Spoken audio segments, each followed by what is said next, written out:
Tahu nggak, Cuk? Apaan? Kemarin di kampung gue tuh ada yang meninggal dan dikasih kain kafan warna hitam. Lah, kok bisa? Emang kenapa? Serem banget. Ceritain dong, gimana ceritanya? Oke, gue ceritain. Awal cerita dimulai saat salah satu tetanggaku meninggal dunia. Aku tidak mau menyebut namanya. Sebut saja dia dengan Pak Budi. Pak Budi ini dikenal sebagai orang yang tidak baik. Dia suka sekali berjudi dan minum minuman keras. Bahkan aku dengar dia suka berpelesir ke rumah brodil.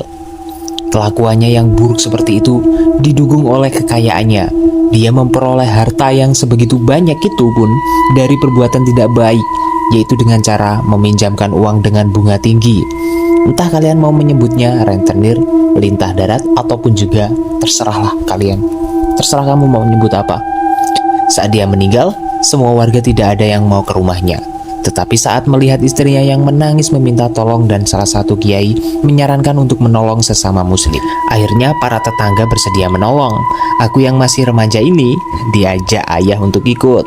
Kegemparan terjadi saat ingin membungkus mayat Pak Budi. Kain kafan yang sedingin ini membungkus tubuh Pak Budi, tidak mampu menutupi seluruh tubuhnya yang tambun. Akhirnya mereka membeli kain kafan yang lebih besar, tetapi tetap saja tidak muat. Anehnya, setelah 3 kali tidak muat juga, saat itu hidungku sudah mencium bau busuk dari tubuh Pak Budi. Akhirnya salah satu pelayat menyarankan untuk mengganti kain kafan putih itu menjadi warna hitam. Entah ide gila itu terinspirasi dari mana, tetapi ide itu berhasil. Tubuh Pak Budi bisa membungkus dengan kain kafan berwarna hitam dengan sangat mudah, seakan-akan itu adalah kain kafan yang sangat puas untuknya. Saat semua pelayat sibuk dengan keranda yang belum datang, apalagi saat itu hujan deras, aku masih berdiri di depan tubuh Pak Budi yang terbujur kaku di atas dipan. Saat itu secara tiba-tiba perlahan tubuh Pak Budi bergerak dan menunduk. Dia menoleh kuku ke arahku dengan mata terbelangak, lalu mengatakan sesuatu dengan bibir pakunya. Pakai hitam, siapa takut? Lucu gak sih? Sebenarnya cerita tidak seperti itu. Saat aku melihat mayat Pak Budi yang terbujur kaku itu, entah kenapa bulu kuduku merinding. Memang baru pertama kali dalam hidupku aku melihat mayat dibungkus dengan kain kafan berwarna hitam. Mungkin ini untuk pertama kalinya dalam sejarah kain kafan membungkus mayat yang menggunakan warna hitam. Setelah keranda datang, para pelayat segera membawa mayat Pak Budi ke musola terdekat untuk disolati. Aku saat itu tidak ikut karena hujan lebat. Lebih baik tidur dalam suhu yang dingin ini. Saat tiba di rumah, semua orang tidak ada karena mereka semua pergi ke rumah duka untuk membantu. Aku yang mulai merinding lagi. Entah karena apa ya. Akhirnya memutuskan untuk itu pergi ke kuburan bersama ayah. Beruntung saat aku kembali ke musola, iringan para layat sudah bersiap berangkat. Aku lihat di depan keranda yang membawa tubuh Pak Budi diangkat oleh 10 orang yang terlihat sangat berusaha keras untuk berjalan. Seakan-akan mereka mengangkat beban yang sangat berat. Di tengah jalan, banyak dari mereka yang membawa keranda itu meminta bantuan pada pelayat lain untuk menggantikan mereka. Tiba di kuburan, sesuatu yang mengejutkan terjadi. Kuburan Pak Budi belum siap. Menurut para penggali kubur yang berjumlah 5 orang itu, mereka sulit menggali karena tekstur tanah yang keras. Meski saat itu turun hujan, 6 cangkul sudah jadi korban dan 3 lokasi berada sudah digali.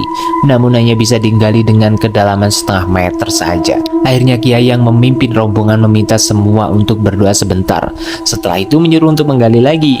Tidak lama kemudian, satu lubang kuburan telah siap. Meskipun tidak terlalu dalam, namun cukup untuk mengubur mayat. Masalah lain pun timbul saat itu. Tidak ada seorang pun yang mau masuk ke dalam liang kubur untuk menangkap mayat Pak Budi. Dan hujan turun sejak dimulai deras, beserta suara petir yang semakin keras. Akhirnya mereka berencana untuk memasukkan dengan tali. Tetapi sebelum itu terlaksana, mayat Pak Budi yang saat itu berada di pinggir lubang kuburan tiba-tiba masuk sendiri akibat gempa bumi yang hanya berlangsung sesaat.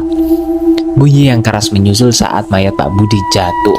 Akhirnya para pelayat tanpa berkata langsung menguburkan mayat Pak Budi. Setelah itu kiai memimpin doa terakhir sebelum para pelayat pulang ke rumahnya masing-masing. Nah, menurut kamu kisah ini serem atau lucu gak sih?